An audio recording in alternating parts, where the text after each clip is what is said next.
So I found previously when I had my own business that accountants tended to be a little bit older, a little bit, I mean, you can't say boring, but, well,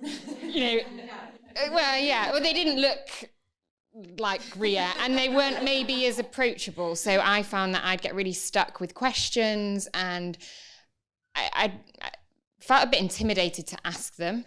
And having met Ria, I feel that because she's in nail tech, she really understands what we're all going through and makes tax and VAT and accounting and what on earth do I do at the end of the year really easy. So Ria's going to share some insight with us. Thank you. So I own a company called Ria-Jaine and Co Ltd, which is my accountancy practice. I've been an accountant for 10 years. I started accounting. I've got a bit of a diverse background. So I was living in a refuge a few years ago, and that's when I went to college and I decided to change my career and learn accountancy. I was headhunted by Deloitte, so that's one of the top 4 accountancy firms across the globe. And I really just sort of built my career there for the 10 years that I was there. I've got 3 children, and this is just relevant because it talks about how I get into beauty. When I had my 3rd son, I suffered with postnatal anxiety, which at the time I thought was really strange because I knew about postnatal depression, but I didn't know postnatal anxiety was a thing.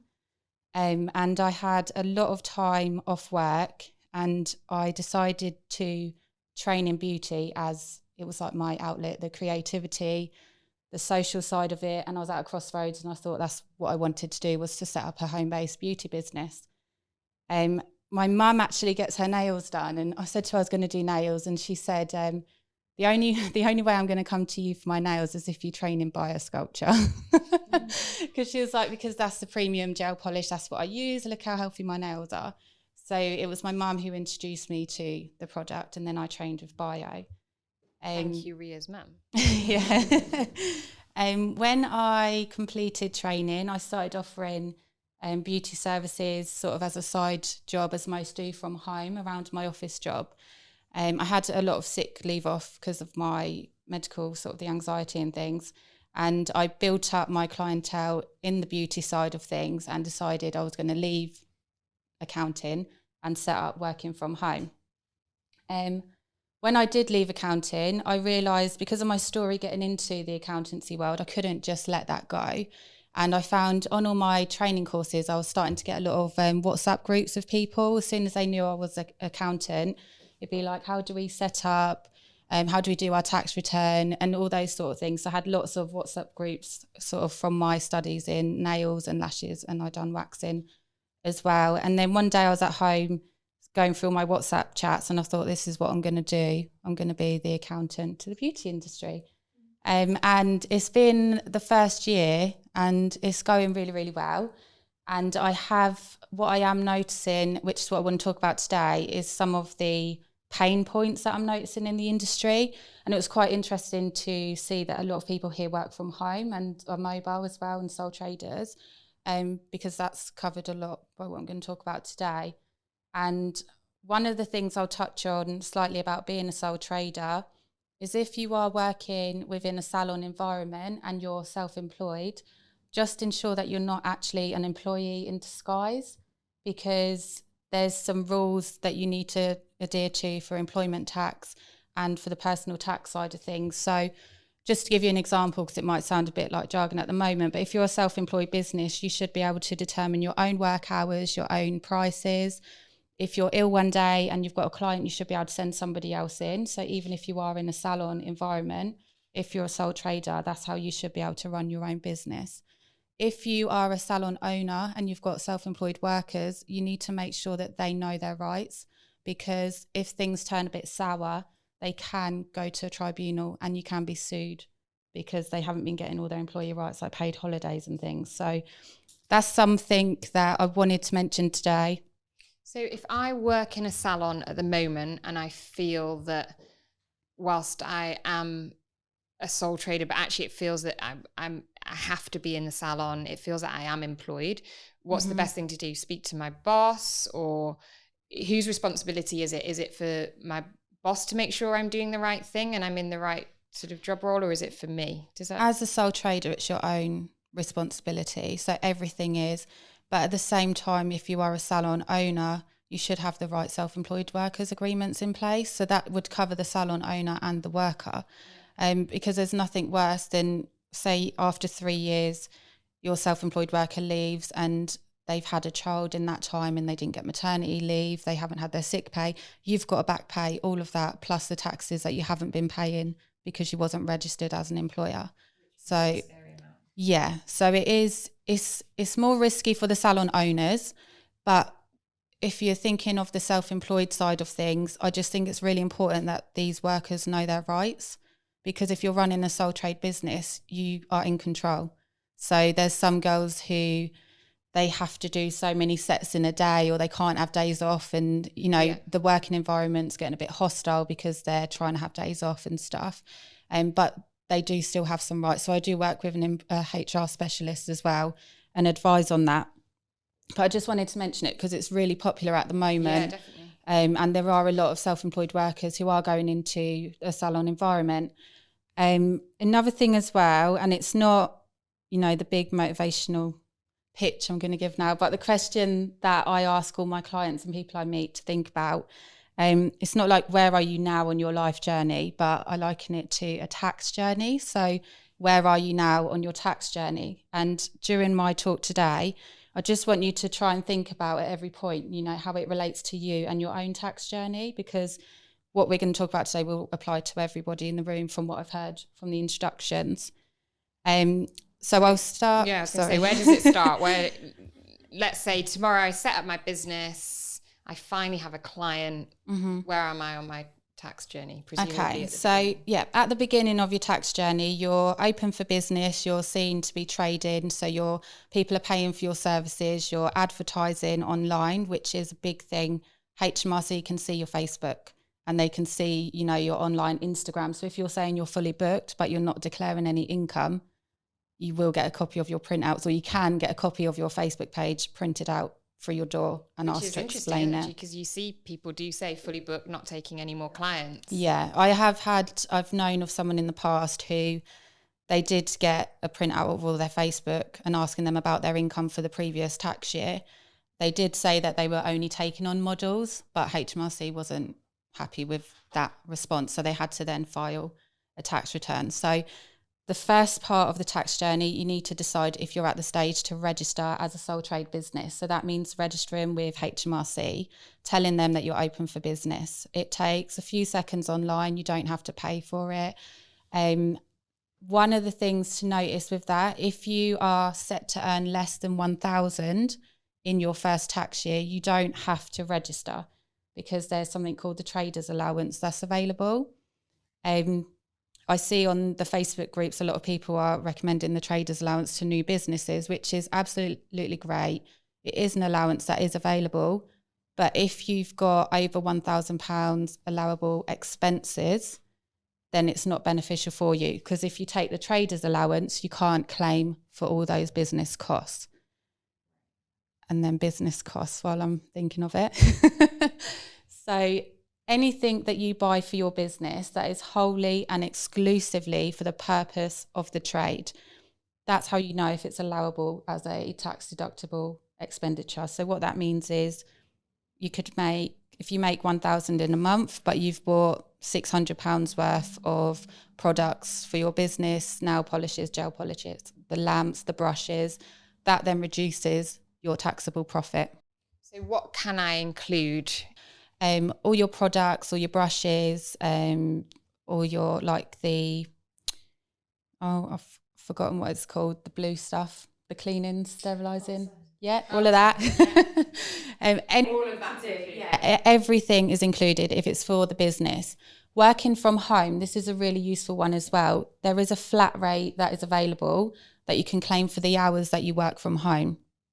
You can work it out based on space in your house, but that's a real complicated calculation. So HMRC have the flat rate available as well. And I think it's about, say if it's £10 a month, there's 3 different ranges of hours. So it could be, say, 20 to 50 hours or even more. And then they have the flat rates available, and that's how much you can claim as an allowable expense. Perfect if I've got a room that I'm using in my house and doing treatments. And what about if I've got like a little cabin in my garden? Will that count as well because it's on my land? Because it's all working from home. Okay, awesome. You do have to be careful if you have got a cabin with capital expenditure, because that's slightly different. What I would advise if you've got a cabin from home is you would need to get some advice from an accountant just to make sure, just to see whether it falls as a capital expense or a revenue expense, because they're two separate things. And what if I'm mobile? Can I claim my petrol? Should I do mileage? What's the best way to do it? Mobile businesses, I always advise the mileage route because it's simpler. You get 45 pence per mile at the moment for the first 10,000 miles each tax year. And that does add up, and that covers like your wear and tear and travel costs and fuel and things within your car. So if you are a passenger as well, there's also an element that you can claim as a passenger. But again, case by case, you need to get a bit more advice on that. So going back to the tax journey, so let's say I've got past that 1,000 mark and I'm doing quite well. I've got a few clients. Where am I going? Okay, so now you're at the point, the business is ticking over nicely.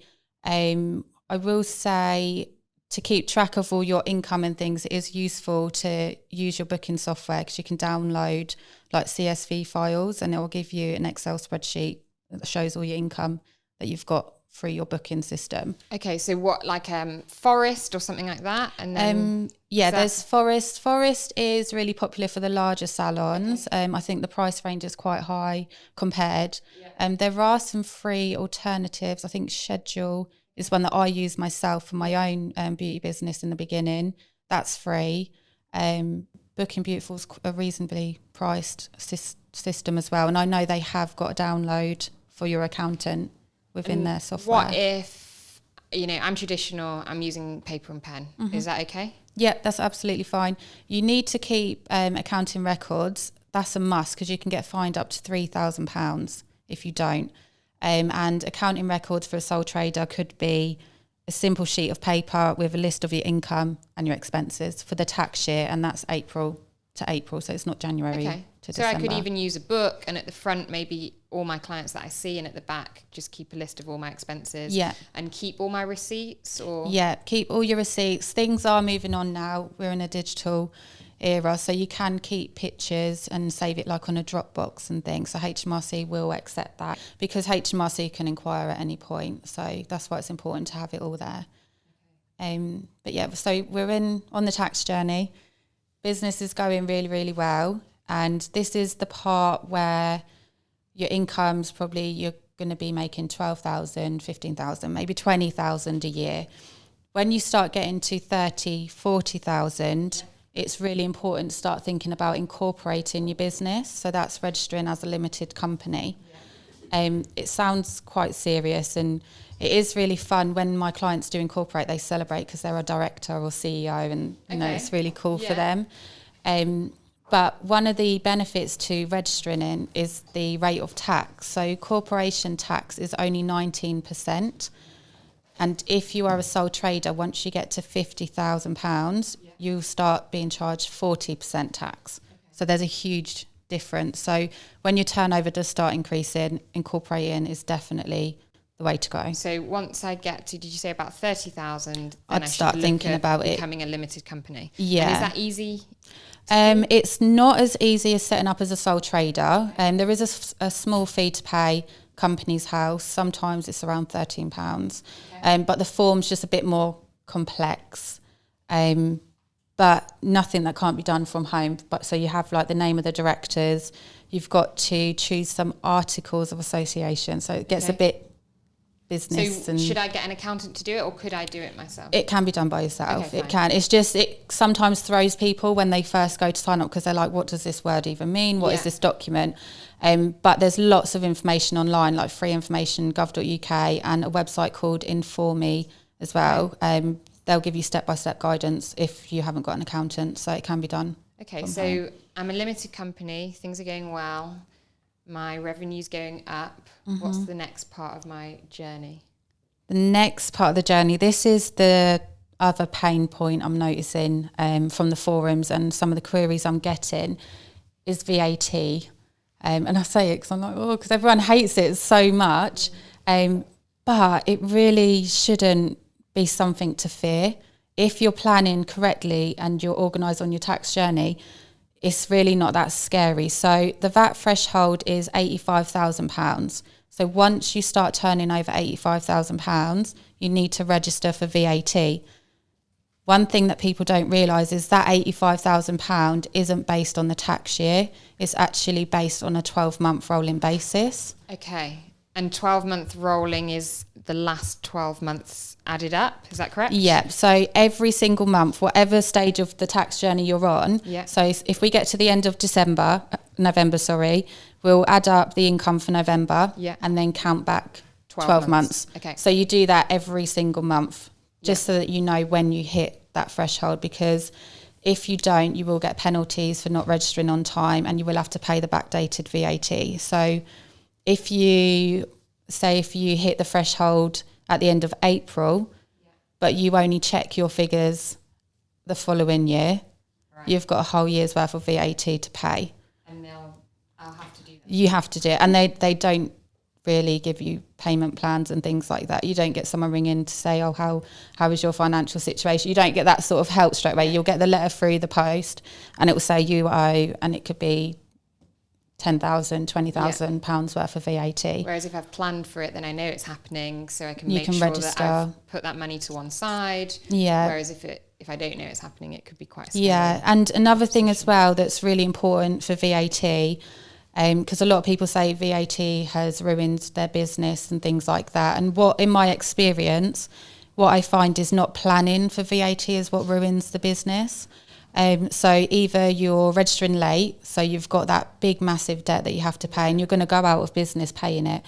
If you're not a limited company, because the VAT threshold applies to sole traders as well, you haven't got limited liability, so you personally can get into trouble with all the debts and the business debts as well. So having a limited company, you've got protection because it's a separate legal entity.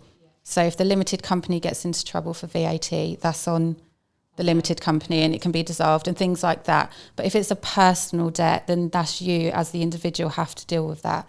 And that's when things can get really messy, and it's not nice to see people in that situation. So I'm trying to urge everyone to plan ahead.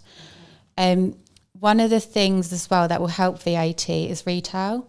So that really, really helps, because you buy the products in and then you can offset the VAT that you've bought on the products. Yeah. And then when you're selling the products, you can charge that markup as well. That includes the VAT. So it kind of covers that side of things and looks after your VAT bill. Whereas services, it's a bit harder if you haven't planned to absorb the VAT cost, because we're talking 20% increase in your services to cover the VAT bill. And how would you go about that? So if I realise that I'm now going to have to charge VAT, I've got to add 20% to my prices. Do you have any tips on the best way to approach that? I think the best thing, and this probably, it doesn't help people that are already hitting the VAT threshold, but from the beginning of your tax journey, you need to be thinking about all these stages that are going to be happening. And when you're approaching the VAT threshold, you should ideally have set your prices at an optimum level before you register, because then you haven't got to worry. It's already taken care of. Your prices have been bumped up. But the way that you can do that, you'd have to do it gradually, especially for existing clients. Or you keep your existing clients on their current prices, and then anyone new that comes through the business, they get the new higher prices that include the VAT. So I can charge different prices. It's just it's just the way you do it. Yeah. But then at least then my clients aren't suddenly shocked when they come in on a Monday for their manicure and they want. Yeah, because that's asking them for 20% more. And because of the nature of the industry, because your customers aren't VAT registered, they're coming in as a personal expense. They can't offset the VAT they're spending with you. Yeah. So that's why in the beauty industry it is harder, and you do need to plan better, because if you're speaking from, say, Biosculpture's point of view, if you're selling products to VAT registered individuals, they're not bothered about the VAT because they can offset that against their VAT bill. So you do have to be cautious and think ahead, because your customers, it is a big hit for them putting the prices up, but I'd say at least 6 months, a year ideally, before you go VAT registered. You need to be at that optimum level, or think about it in the beginning. Start saving 20% of your income, so that when you do hit the VAT threshold, it's less of a scare and you're already prepared for it. And if I've got different businesses, so maybe I kind of have a lash business and a nail business, or I'm a PA and I'm also doing nails, is it my combined revenue that is? Yes. So if you're a sole trader, the VAT threshold is based on your combined revenue. So if you've got a lash business that's completely separate, different name, everything, website, and your nail business, it's both the company's turnover. It's all combined because it's all on you. As a sole trader, you're the business. HMRC doesn't see all the other streams of income. They just see you as a business, and it's all your revenue. If you've got a limited company, each limited company has a separate threshold. So, but as a sole trader, I have to make sure that whatever's coming in, it's got to be... Yeah, and you have to consider every single bit of income, because I've seen people get caught out with that as well. And it's not nice. Okay, and is that where the tax journey ends, or does it... Okay, so yes, the tax journey we're going to talk about today. So it will end at that point. So you're VAT registered, your business is flying. Once you're VAT registered, I always urge to try and smash through that threshold. Don't try and hover below it. It is a milestone that should be celebrated. And 85,000 seems like such a lot of money, but I've seen people hit that within a year. And I work with just the beauty industry, so I know that it can happen very, very quickly. I've had some clients who just totally didn't realise, because they're working from home, that they were turning over 90,000. And it's just, you don't realise, because when you're working back to back and you've got clients, that's the last thing you're thinking about, isn't it? All you can think about is the next set of nails and how great your last set of nails were. Yeah. And you don't have the time to sit down and observe and analyse and go through everything. So I do think the tax journey is something that everyone should be considering as soon as they set up, and then to plan, even if you pop something in your calendar, just to visit the tax journey and see how you're getting on.